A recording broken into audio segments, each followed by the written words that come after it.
All right, we're back on sports, and I want to say this right now. I want to thank all the vets that came through yesterday and said, hey, man, great video. You know, it needed to be said. It was a harsh reality. It was a harsh truth. And a lot of people said that also in the comments as well. I'm happy that people saw that. That's exactly what that video was. It was a harsh truth reality, and it needed to be said. And you know what? That's cool. You know, of course, there's a lot of people who couldn't take the truth, which fanboys, you know how they get. And, you know, they get all mad and defensive, and they don't even know what the hell's going on, but they're going to come at you and yell at you and curse you out and call you a bunch of names. And, you know, even after talking with them, their ending comments were usually, well, I really don't give a shit about him anyway. I don't care about his well-being. And I'm like, are you serious? Like, he's still a person. You understand, at the end of the day, he is still a person. I just want him to entertain me. Well, see, and that's the problem. We see this a lot with YouTube. A lot of YouTubers. It overtakes them so much to the point where they become reliant on it. And then when their fan bases decide they're not cool anymore and they walk away, they're the first to run on Twitter and say their life is over. And it's like, you can't let it get to that point. You know? Like, seriously, if that's the type of fans he has, that's sad, man. And then you have other people who want to make up lies just, you know, to make themselves look good. It's a bunch of bullshit. We know this. You know? It's just toxic. Like I said, lowest common denominator, man. That's what people do. I don't understand how anybody, and I mean anybody, can sit here and say, well, I just want him to entertain me, and just, who cares about his life? No, man. Would you want someone to do that to you? Like, see, that's what I mean. It's sad to see that. It really is. Even he said to me, he was like, yo, just ignore them. He was just ignore them. He's like, they're not worth it if they're going to act like that. So, I guess it is what it is. Also, I want to talk to the new subscribers that subscribe. I want to let you know now, all right?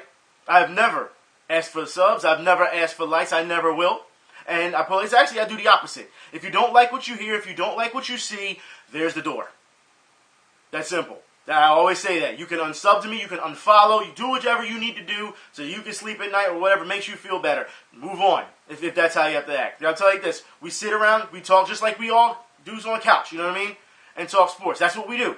We try to have fun. I show you some stuff, you know, and then we talk about it. We rarely fight in the comments. Rarely. So if that's what you're here for, you can find, there's millions of other YouTubers you can do that with. But not here, man. Come on. Let's keep it the way it is, all right? We've been doing this for years. We got a system. Let's keep it rolling, okay? Now, I want to start with the Philadelphia Phillies. That's right. Now, for those who don't know, Jimmy Rollins has officially now been traded to the Los Angeles Dodgers. So I want to say good luck to Jimmy Rollins. For those who did not see his thank you letter, you know, he said that the fans, you know, Philly fans are the most passionate fans. And it's kind of interesting he would say that because not too long ago, he called Philly fans a bunch of front runners. So it's interesting, you know, it seems like that's one of those things that a lot of athletes do anyway, you know, and say that. But Jimmy Rollins, over the years, has been, you know, a pillar in this, Philadelphia baseball community. He's done a lot of charity work. So I'm really hoping that, you know, good luck to him and what he can do with the Dodgers. Also, in more Phillies news, Ruben Amaro Jr. comes out and tells Ryan Howard that the Phillies are better off without him. Really? So that's what you're going to say to Ryan Howard. You know what, Ruben Amaro Jr., the same thing you said to Ryan Howard is the same thing, the same way. Actually, the same thing can be said about the fans and what they think about you. You understand it, right? There's a lot of people, they don't even call you Ruben Amaro Jr. anymore. They call you Ruin Tomorrow Jr. You understand that? So if they want to move Ryan Howard, fine, move Ryan Howard. I don't have a problem with that, especially, you know, with his contract. And if you look at his numbers, they don't really meet, you know, the standards of his contract. But understand Ryan Howard is also going through a lot of legal problems right now with his family. And, they just talked about not too long ago how they took a lot of money from him. So he's been in court cases battling that left and right. I can only imagine how that plays into him playing sports. And yes, he's supposed to be a professional, but understand these guys are still human, okay? Now, also want to move on to the Flyers real quick. I want to give them a congratulations. Two-game winning streak. Watch out. They won last night against the Winnipeg Jets. And in overtime, and Drew stole the puck from Bufflin. And for those who don't know, we usually call him around here, we call him Bufugly because of the rivalry that went on between the Flyers and the Blackhawks at the time during the Stanley Cup. So when I say Bufugly, you're going to know what I say. There's going to be little things here and there that I'm going to change up, and you're going to say, you know, what's going on. So I just want to explain that these things are done purposely. Like, for example, if I call Jonathan Tames Jonathan Toes, it's just to fuck with him, okay? That's all it is. It has nothing to do with, you know, not being able to announce his name. You'd be amazed how many people come in here and say, oh my God, you missing out, you know, you pronounced his name, and you don't know what you're talking about, and blah, blah, blah. Yeah, so just to let you know, these things are done purposely, okay? Now, I want to move on to the Eagles, because I'll talk about the Sixers later. Yeah, I know. The Sixers. Anyways, move on to the Eagles. All right. Okay, so we know, since all the emotions are out now, okay, Eagles lose to the Redskins. I said to you last week the Redskins were going to try to play spoiler. I'm sure, even with the Giants, we'll talk about the Giants later, okay, since we're matching up with them. I put it like this. The Redskins did what they needed to do to win. There was a number of problems that we had in this game. I want to start with the offense, okay? Because Mark Sanchez, I don't know why I've been telling you guys for weeks and weeks, do not trust Mark Sanchez. And Jets fans came in and said, Mr. Butt Fumble's going to show up eventually sometime. Just wait for it. Don't trust him. And what happened? Mark Sanchez, once again, misses a number of throws that would have got us into this lead. A lot of people like to blame Cody Parkey for those missed field goals. And you understand on the surface when you're watching the game, you're saying, what's going on? You know, we could still have Alex Henry if you wanted to. Just saying, all right? But Cody Parkey was also, I believe he was battling a groin injury, so we'll see what happens with that. But you really can't get on Cody Parkey when Mark Sanchez was not progressing the ball. He was not hitting his spots to keep the plays going. And this killed us in touchdowns and in progression of keeping plays alive. I'm going to show you right now. Here's one play where he targeted Riley Cooper. We talk about this all the time. Stop targeting Riley Cooper, because every time you target Riley Cooper, it's either incomplete or interception, because he can't get separation all the time. He can't. Most of the time, he can't. This is why he was a fourth-string receiver at one point. But in this case, this has nothing to do with Riley Cooper in this case. All right, this is Mark Sanchez clearly missing an assignment with Jordan Matthews wide open on the left. As you can see on the left, you can see how much separation is between the D-back and Jordan Matthews. Mark Sanchez never looked to the left, and he missed his assignment, especially when there's no pressure on him. Also, here's another one, when Mark Sanchez does not look to the left of Darren Sproles and tries to force the ball between double coverage. So as you can see, once again, Mark Sanchez, no pressure around him whatsoever, makes the wrong decision. He does not look to the left. These are two plays, just two plays alone, okay? In the whole game, two plays alone that could have resulted in the touchdowns or extended our drive, which could have got us to the end zone to make a touchdown, okay? That's what it comes down to. Mark Sanchez really is not doing his job. And you should know by now that especially in that second one, he is staring down a primary receiver and throwing right at him. And you know, as a quarterback, when you stare down your primary receiver and a D-back catches you, that usually results into an interception, because they're telegraphing exactly what you're going to do. You're telling them, you're showing them your hand. That's what you're doing. Now, when this was done, said and done, and we lost the game, the media asked Chip Kelly, since Mark Sanchez, because as we know, another late fourth quarter interception, that's 2 weeks in a row now, they asked him, what do you think about starting, Matt Barkley? And Chip Kelly said, I think I'm going to talk to Mark Sanchez some more. So it goes to show you that nobody has any type of, belief in Matt Barkley, or Mark Sanchez, or Mark Barkley, or Matt Sanchez. It doesn't matter. UFC quarterbacks, that's what they do, right? It's just this. Like I said, what you guys said in comments last week, the only one that's really been that much successful, as of late has been Carson Palmer, and now he's on the shelf because he's hurt. So what can you do? It goes to show you that this is something that is a problem with the Eagles. Like I said, I would take Nick Foles, even though I don't trust Nick Foles that much either, I would take Foles over Sanchez in a heartbeat. That's all it comes down to. Now, granted, quarterbacks miss assignments all the time. They do. They overthrow, they overlead, they overthrow, they miss, players, who were open. But this is something that clearly, wide open. Look at the separation. There's no way. There's absolutely no way. And I also want to talk about the pressure that Mark Sanchez did face, because the offensive line didn't have a great game. They didn't. Lane Johnson, and I told you before, I'm not going to cheer for Lane Johnson due to the fact that I don't care what team he's on. I don't care if he's on our team or not. He was caught doing PEDs and he was suspended. He's a roid boy, and ever since he came back from that suspension, he has not been the same. Jason Kelce also had a problem with calling, he didn't have that great of a game calling on the line. It happens, but it was still a winnable game. Jason Peters also had a problem with penalties and things of that nature. Evan Mathis missed a couple of assignments. It happens, okay? But still, this was a winnable game for the offense. The running game, when you have that dual threat, wasn't that bad. Chris Polk should have got more carries as far as I'm concerned. I think that the Eagles, especially in tough situations that I saw them when they couldn't get 1 or 2 yards, it's 3rd and 1 or 2 or 3rd and 4. Throw a slant. Throw a slant. That's all you got to do. But you're not even doing that. I don't understand. Sometimes I don't understand the play calling between Chip Kelly finalizing or the offensive coordinator and also on the defense. Now, we saw on the defense all day. Secondary getting torched. Kerry Williams. First off, let's get something straight here. The penalty that was called on him for, the misconduct or whatever, you have to understand, number 12 backhanded Kerry Williams after, the play was over. He backhanded him. And Kerry Williams responded. Now, look, if anyone remembers the first Washington Eagles game, all right, there was a lot of baiting Eagles players to get penalties. We saw Deshaun Jackson do it a lot. Kerry Williams, you know how referees are. They're not going to get the guy who instigates it. They're going to get the guy who reacts. That's how it works. Kerry Williams knows this by now because he's a vet. He should have known better. But you've been getting torched all season, and Fletcher, I don't get Look, all right, Fletcher has been burned, and I want to make sure that people understand this because the next thing I want to show you, okay? Fletcher has been burned all season. As far as I'm concerned, you guys were sending me pictures of him at a press conference, and it was just a burnt piece of toast. That's what it was. It was crazy. But I'll put it like this. Bradley Fletcher is getting burnt time and time again. Last week, I told you that he needed help over the top with the safety. They have to double up on big-time receivers. That's what they should do. But for some reason, they weren't doing that. Now, Bradley Fletcher's been burnt by not even big-time receivers, all right? And then last week, when we played Dallas, Des Bryant made him look like a damn fool. And not one time did they give him any help out there. And I'm talking about the coaching staff by putting the safety over the top. I talked about that. This week, the same thing happened again. Deshaun Jackson is torching. I don't know why you thought that Deshaun Jackson would not torch Bradley Fletcher. Anybody can torch this dude as far as I'm concerned. And here's the thing. Chip Kelly co-signed it. That's right. In the press conference, he said they felt as if Bradley Fletcher could match up one-on-one with Deshaun Jackson. Fletcher had some tough one-on-one situations last week, too. Was there any thought to making sure he had safety help throughout here against Deshaun? No. I mean, we had a game plan going in. Felt like we could match up, and obviously it didn't work. What? Whoa. Hold on.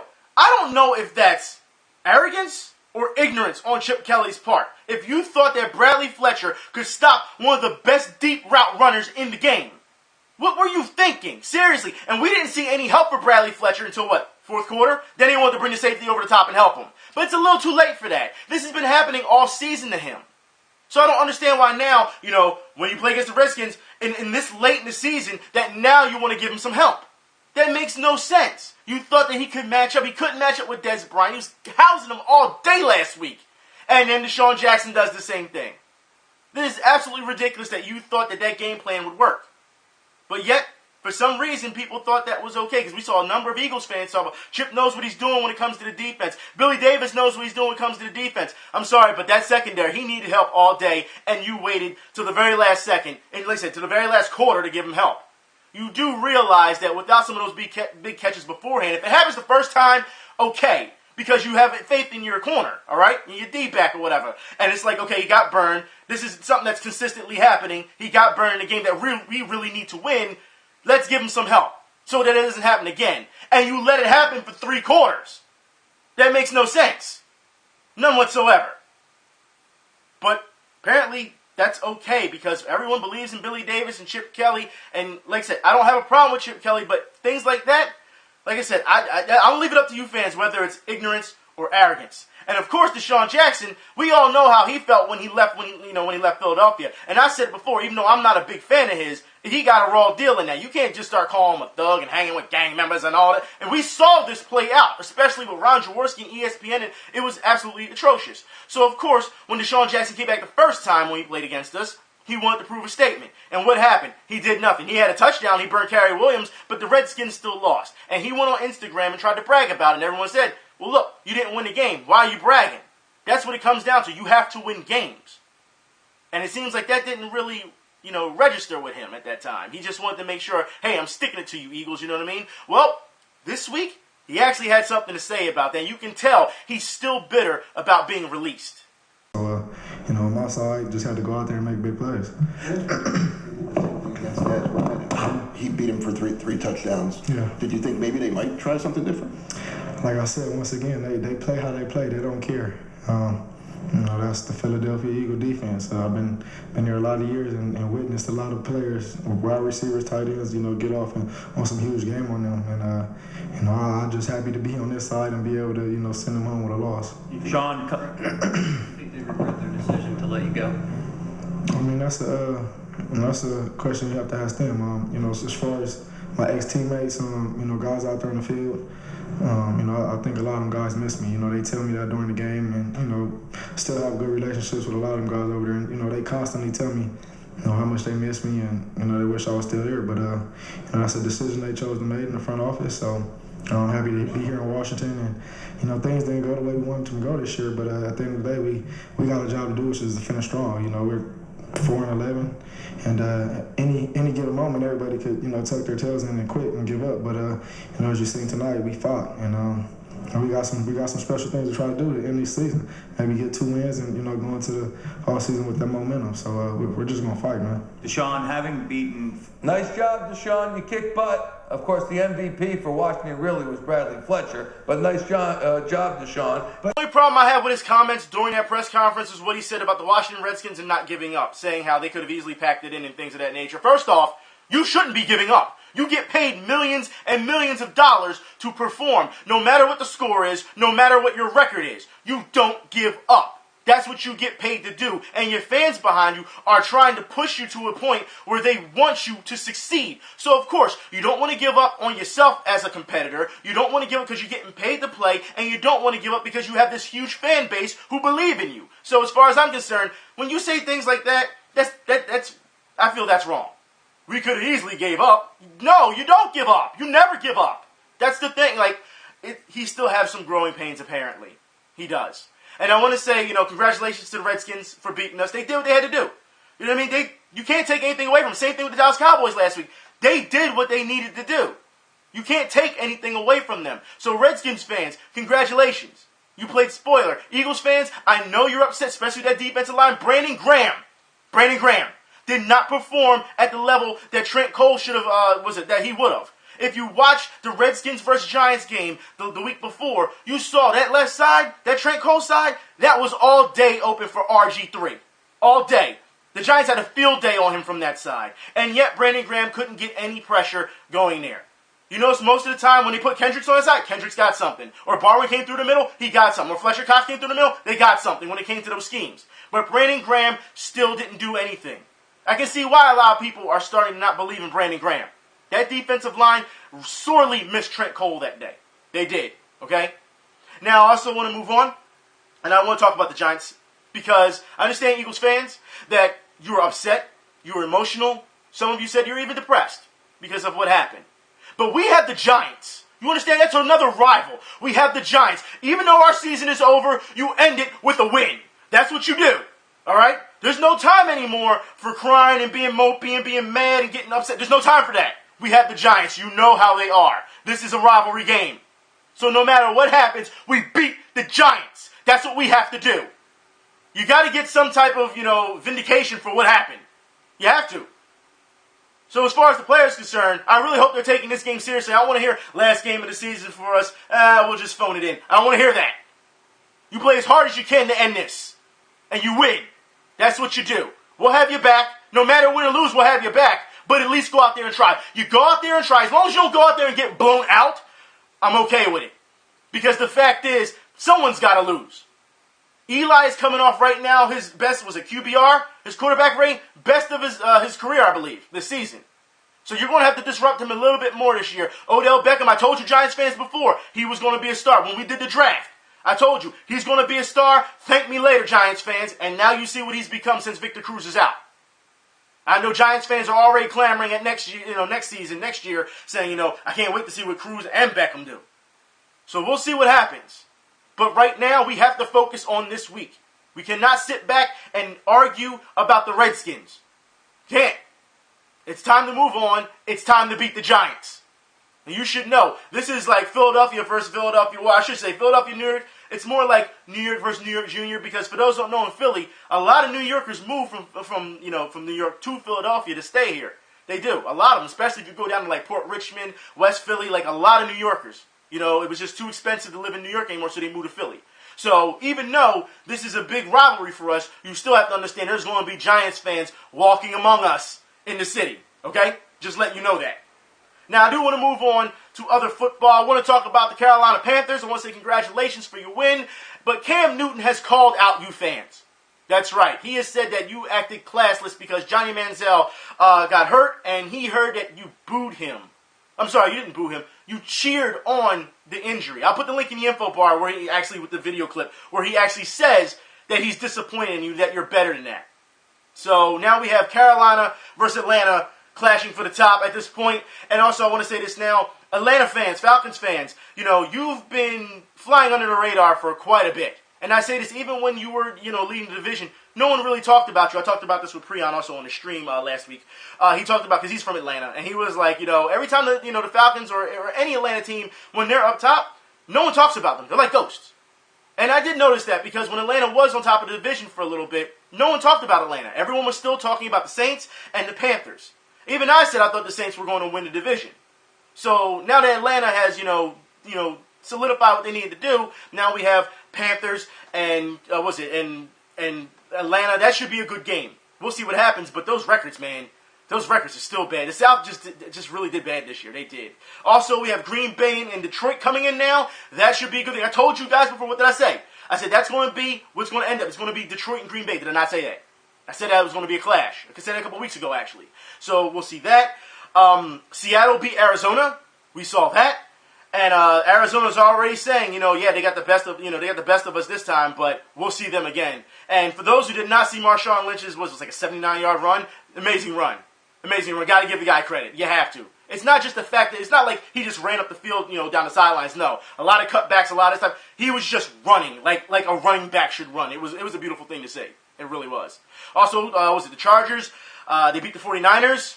I really feel bad for Phillip Rivers because for those who don't know, Phillip Rivers had a back injury in that game and he was missing key receivers. So, and they still pulled out the 49ers win. It was great to see Cap have that run, though. It was like, a 90-something yard run? That was crazy to see.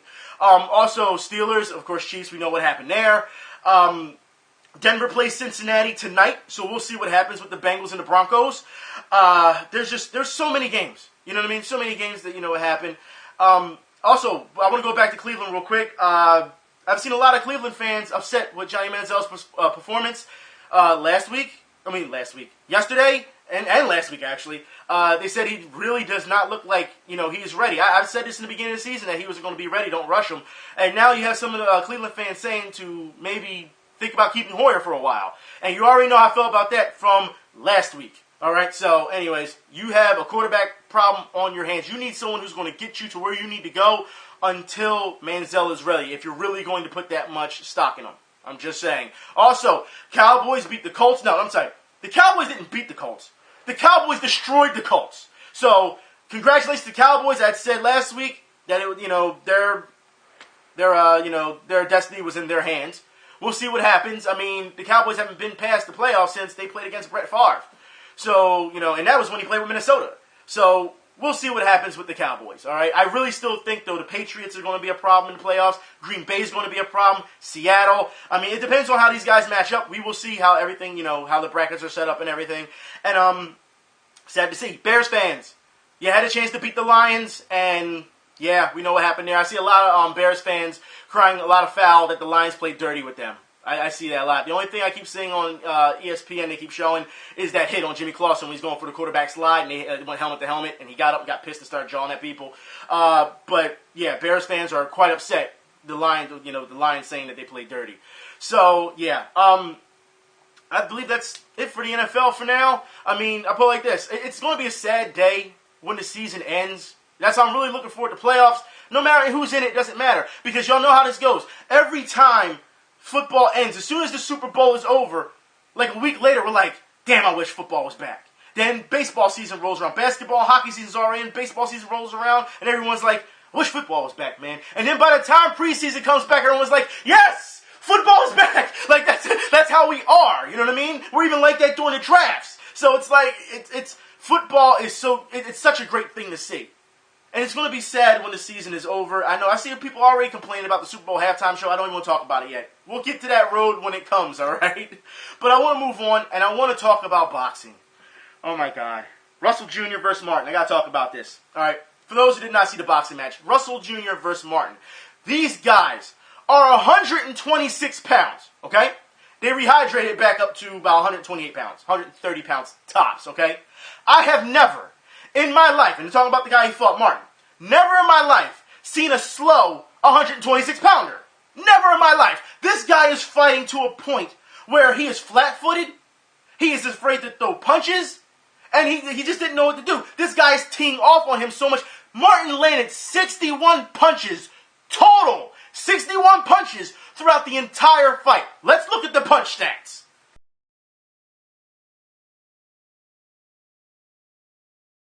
That is a one-sided, embarrassing ass-kicking. And here's the thing, for those who didn't see the fight.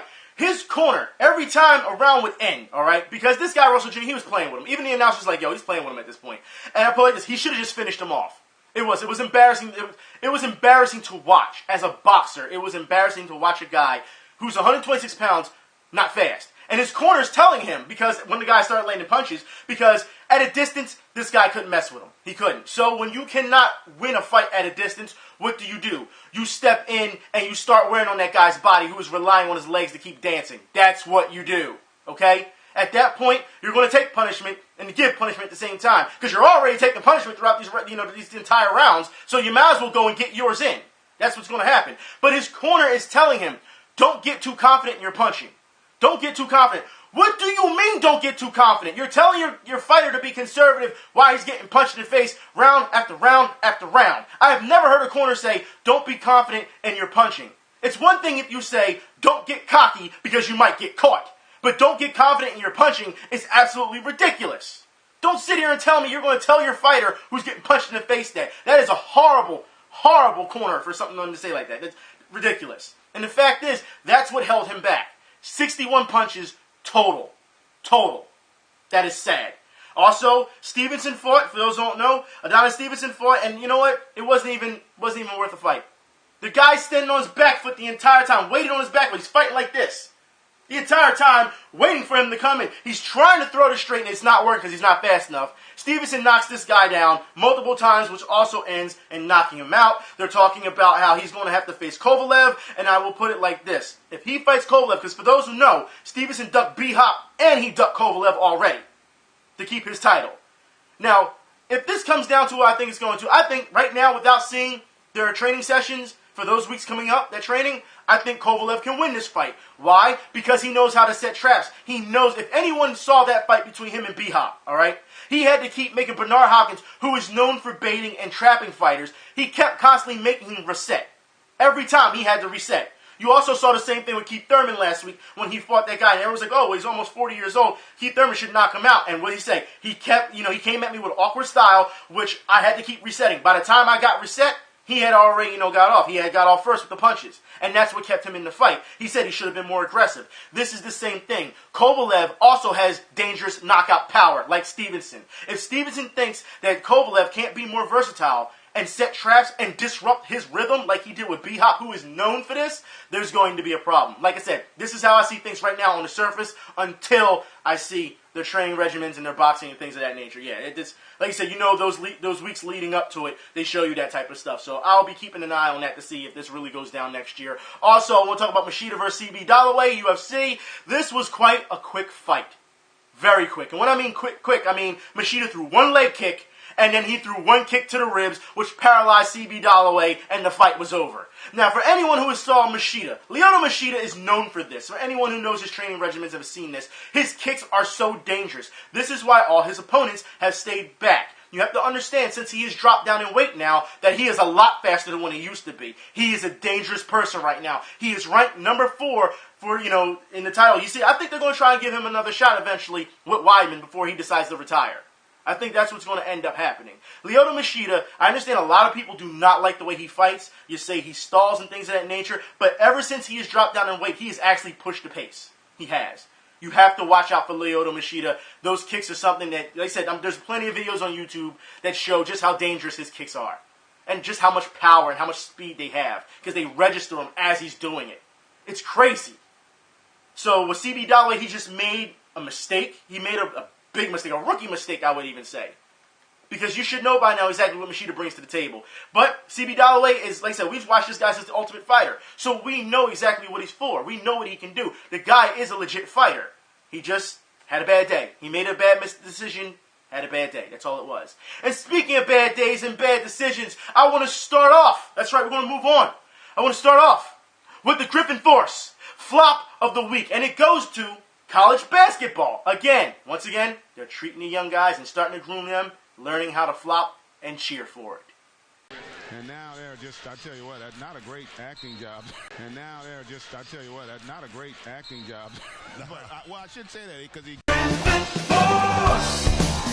The celebration had more effort than the flop did. You gotta be, come on, man. Come on. Don't do this. Come on. It already since the NBA looks like a joke. Now it's going to go down to the college level. We've seen kids in the Pop Warner leagues and stuff like that flopping as well. Like, this is something that has to be stopped. You have to start fining players, suspending players. In college, I would say bench them for a little bit or something. You gotta set a standard. You do. This makes basketball look so bad. We're going to talk about basketball, man. Oh, the NBA. I know a lot of people, we talked about this in the comments, people went from being Heat fans to Cavs fans. And as we know, the Cavs got blown out not too long ago. I mean, they got destroyed. And of course, LeBron James took it a bit too seriously when he's asked questions and decides he's going to get a bit upset about it towards the people asking those questions. Communication to break down the pride. I think the pride of actually defending one-on-one and guarding your man is something that we have to learn. We rely on help second. So that plays a part into it as well. I will say this. That was embarrassing how we played. I apologize to all the good fans that came out here. Really, just a poor performance. LeBron, are you embarrassed by this loss? No. Do you only ask negative questions? No, those are coach's words. He used that term in the press conference. I'm embarrassed losing the finals. Clearly, he is irritated. You can see it in his demeanor. Look at the way he even threw the team under the bus. And yes, I say that. Look, guard your man and all this. Like, damn. Like, clearly it bothered him. And for them to say, well, is it a problem? No, do you always ask negative questions? He's like, dude, I'm just reiterating what the coach said. Like, why? Like, that's what he's doing. Like, LeBron, we know how he is. He can be a crybaby at times. He always argues with refs. He finally admitted that after all these years, he's finally admitted it.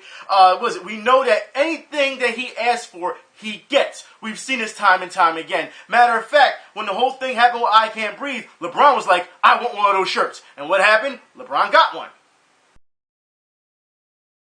When he saw the WWE title, what did he say? I want one. And what happened? John Cena and The Rock tried to come out and say, hey, we'll get you one. What happened? He got one. And now he didn't just go that far, all right? He went as far as to get every member of the Miami Heat one.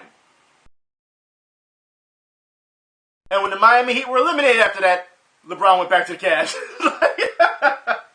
It's just crazy to see how these things play out. It just is.